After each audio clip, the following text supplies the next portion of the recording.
Thank you all for being here. I'm sorry if we're a few minutes late.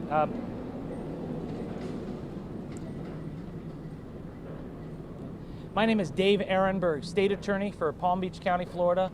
My last name is spelled Aronberg. I'm joined today by Chief Assistant State Attorney Alan Johnson, and also, importantly, two of my prosecutors who are part of the intake team, the intake unit, who were involved with the charges today. And that is Elizabeth Neto and Judy Arco, along with PIO Mike Edmondson and Latasha Logood. On Friday, February 22nd, the Jupiter Police Department gave us case filing packets stemming from their prostitution sting. After review by our intake prosecutors, we are charging 25 individuals with soliciting another to commit prostitution, pursuant to sections 796.07, 2F, and 5A1 of the Florida statutes. This charge is a first-degree misdemeanor, punishable by up to 1 year in jail, a mandatory $5,000 fine, 100 hours of community service, and a class on the dangers of prostitution and human trafficking. We also expect to receive filing packets for the two women who have been arrested by the Jupiter Police Department for, among other things, deriving support from the proceeds of prostitution, which is a second-degree felony. All defendants are presumed innocent at this point. The charges begin the court process with local defendants being mailed a summons to appear in court. Out-of-county defendants will have a capias issued, which is essentially a low-level warrant, and will have to either surrender or have an attorney contact law enforcement to satisfy the warrant. The clerk's office will publicly release court dates for those receiving a summons, and the names of all the defendants will be released. And actually they have been released already. The names of all defendants already have been released by the Jupiter Police Department. I'd like to thank the men and women of the Jupiter Police Department for their professionalism and diligence in investigating these cases. It's our ongoing partnership with local law enforcement that helps keep our community safe. You can tell a lot about our community by the way it treats its most vulnerable individuals, and that includes victims of human trafficking, which is modern-day slavery. Human trafficking is the business of stealing someone's freedom for profit, including, it can happen anywhere, including in the peaceful community of Jupiter, Florida. In 2017, our office joined with the Palm Beach County Sheriff's Office and the FBI to help start a human trafficking task force. We're pleased with our progress, but we realize there's a lot more to do. These cases aren't about any one defendant or any group of defendants. The larger picture, which we must all confront, is the cold reality that many prostitutes in cases like this are themselves victims, often lured into this country with promises of a better life, only to be forced to live and work in a sweatshop or a brothel, performing sex acts for strangers. Human trafficking is built on force, fraud, or coercion. It is evil in our midst. It is also fueled by the demand side. Demands from otherwise law-abiding citizens who are not aware or don't want to be aware about those being exploited. Human trafficking often occurs in plain sight, which is why I'm hopeful that these cases will encourage people to say something if they see something, and for victims of this unreported crime to gain the courage to let their voices be heard.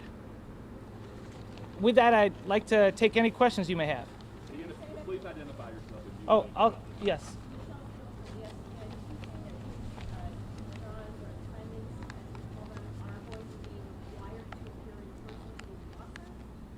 No, if they are local residents, meaning if they live in Palm Beach County, they will receive a summons in the mail. It's like a ticket, a notice to appear in court. And that court date can be found through the clerk's office. If they are from out of the county, then they're subject to a capias, which is in effect a low-level warrant. And that one, they would either have to surrender to the authorities, or they could have an attorney reach out and satisfy the warrant. They will not be required to be here in person. There is no requirement. Ted Scott from CBS 4 in Miami. Is there any kind of evidence or anything to say that any of these people, any of the 25 who were arrested, knew that this was a human trafficking situation? Well, the matters are still being investigated, and I don't want to get too much into the details of the case because this is a pending matter. But I can say this, that so far there have been no charges of human trafficking in any of these cases, but that could change in the future depending on what the investigators find. Taylor Charles, CBS 4. Some of these investigations are months long. They last a while. I know one of these cases was close to a year. We're monitoring these situations. We know we want to get this right in terms of charging everyone involved. But at the same time, you have these women who are victims held against their will, doing this for months as we're monitoring the situation. So how do you kind of find the compromise between monitoring it, making sure you're getting everything right in terms of what you want to charge, but also knowing that these women are suffering another day, another couple months? Right, those are questions for the investigators, the police. The Jupiter police engaged in a multi-month investigation, and then they turned over the filing packets to our office for prosecution.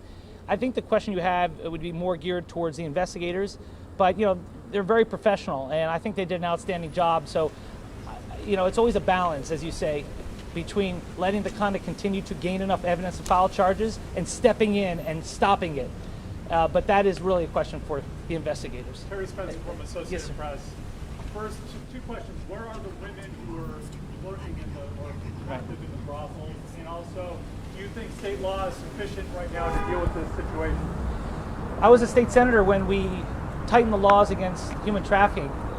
Florida law is very strong against human trafficking. It is a first-degree felony for most cases of adult human trafficking. When it comes to child human trafficking, it is a life felony. And if there's force involved, some violence involved, then an adult human trafficking would become a potential life felony.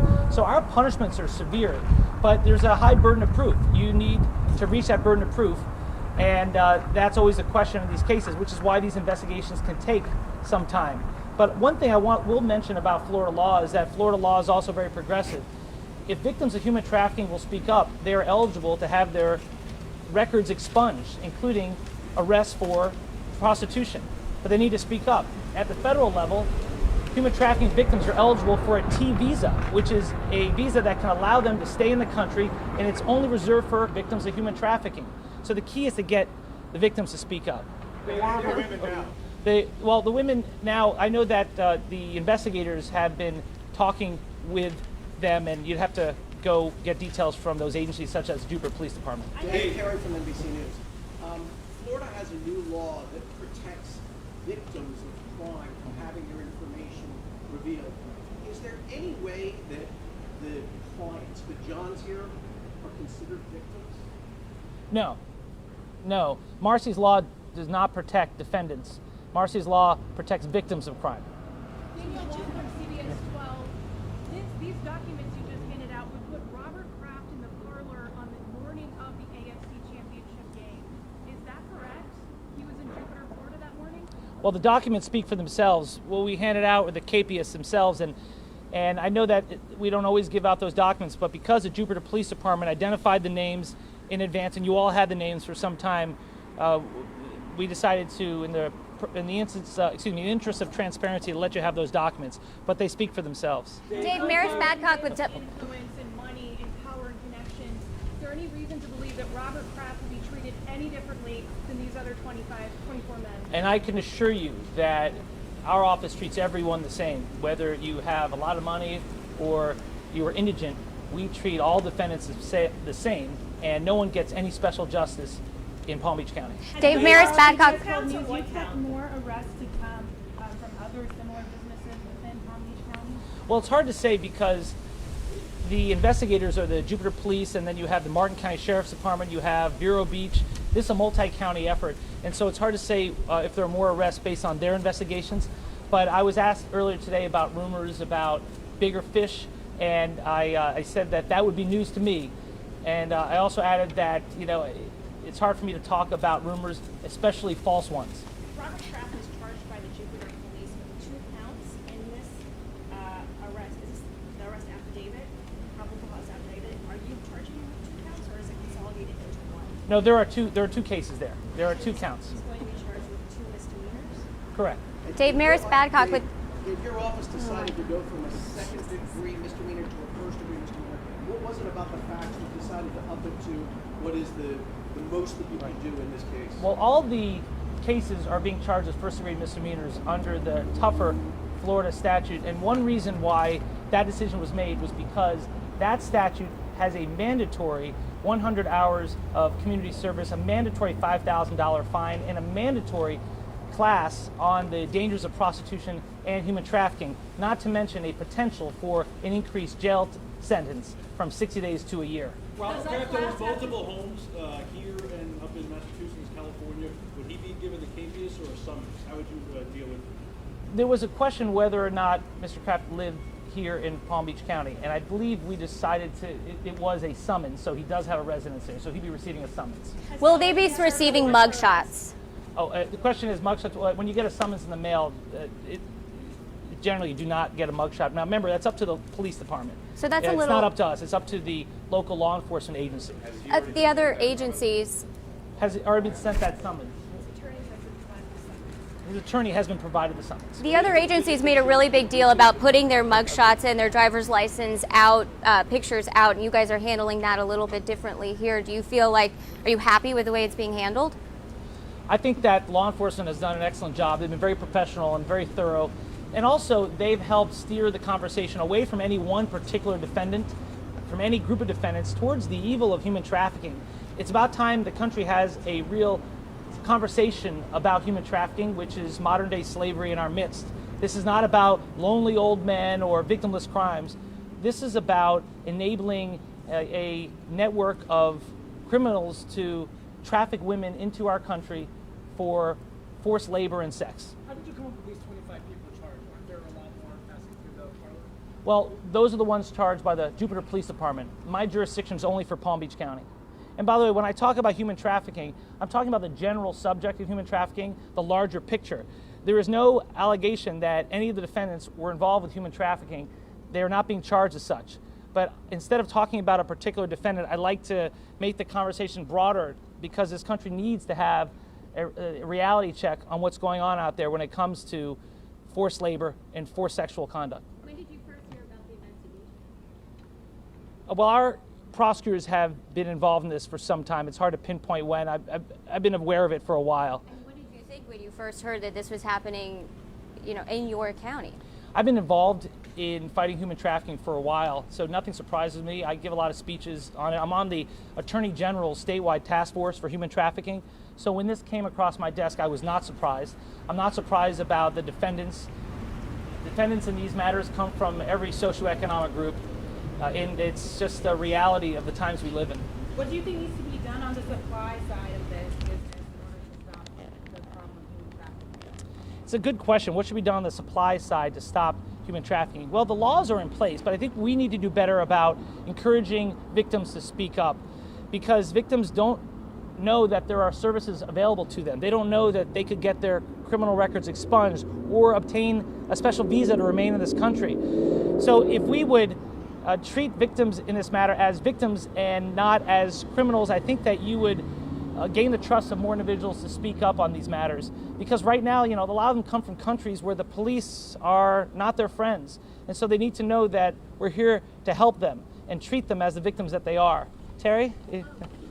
Palm Beach County has a lot of similar enterprise-type businesses that have for years. I know I reported on it as long ago as 15 years ago, but yet they seem to operate almost like in plain sight. What are you doing as state attorney? So you're focusing on human trafficking, but are you telling the police department, hey, in your jurisdiction, you need to look at these places and set up things?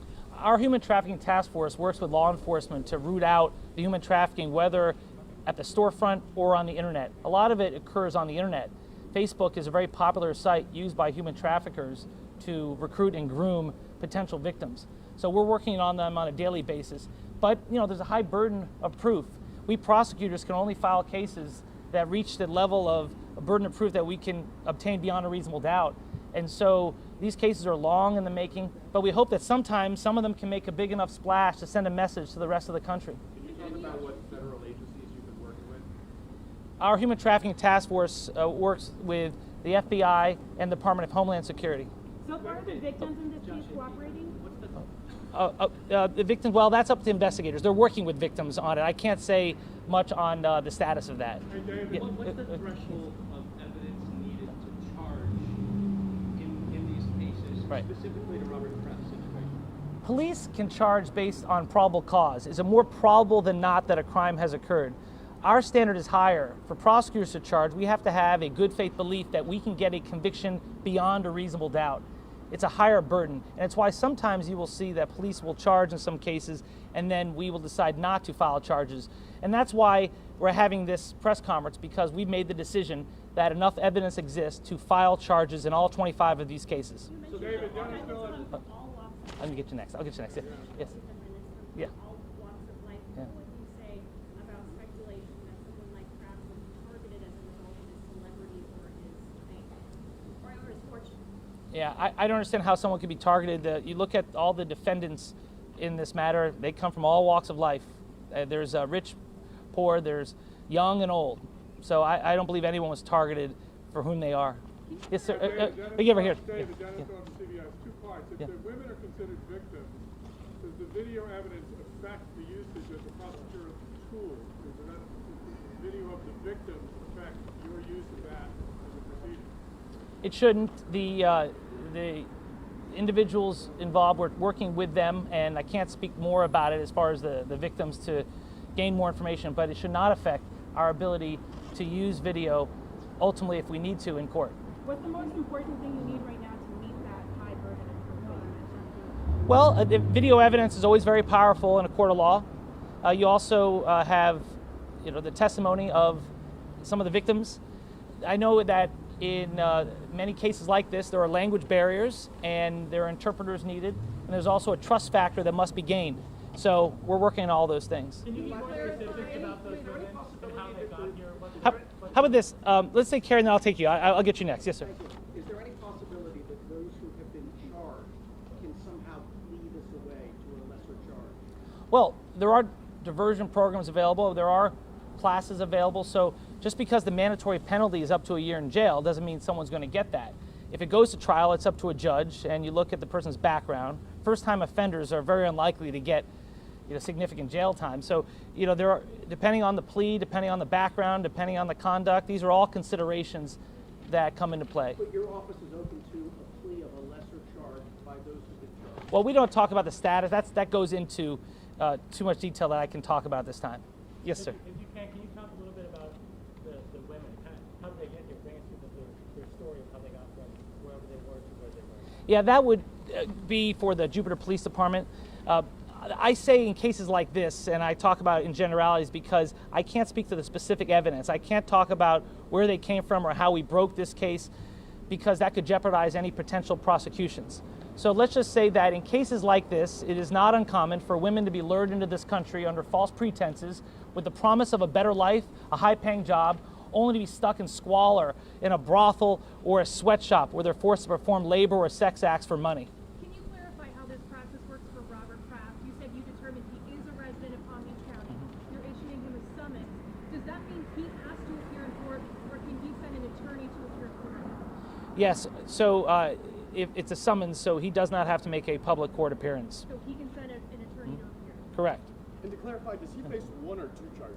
2 charges. 2 charges. Yes, sir. How important is the cooperation and testimony from the women involved relative to the case? How important is the cooperation? Cooperation and the testimony from the women involved. Well, if it goes to trial, their testimony obviously could be helpful, but if there's video evidence, that also is very powerful evidence. But I don't want to talk specifically to the evidence, but in general, video, eyewitness testimony are all important for any trial.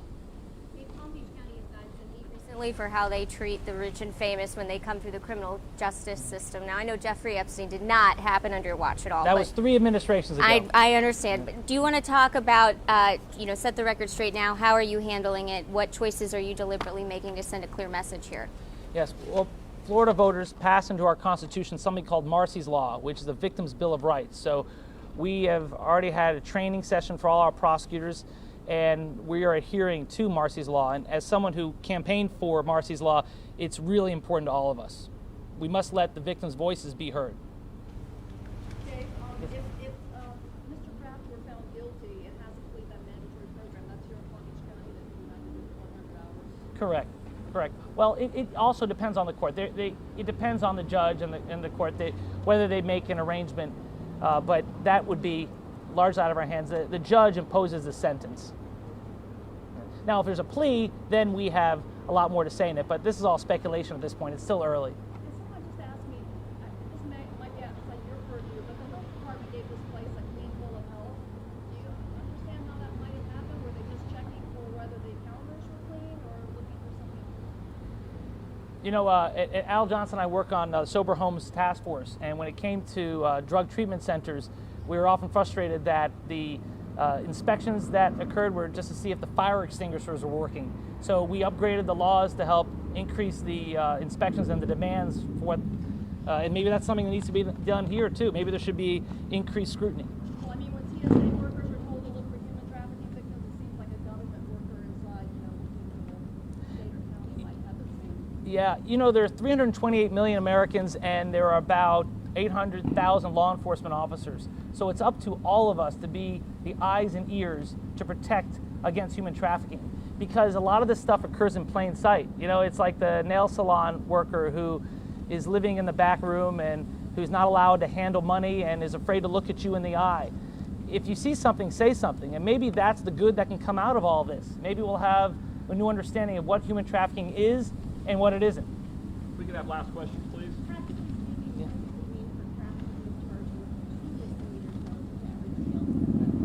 Well, it meant that there were 2 different occurrences in which he's being charged.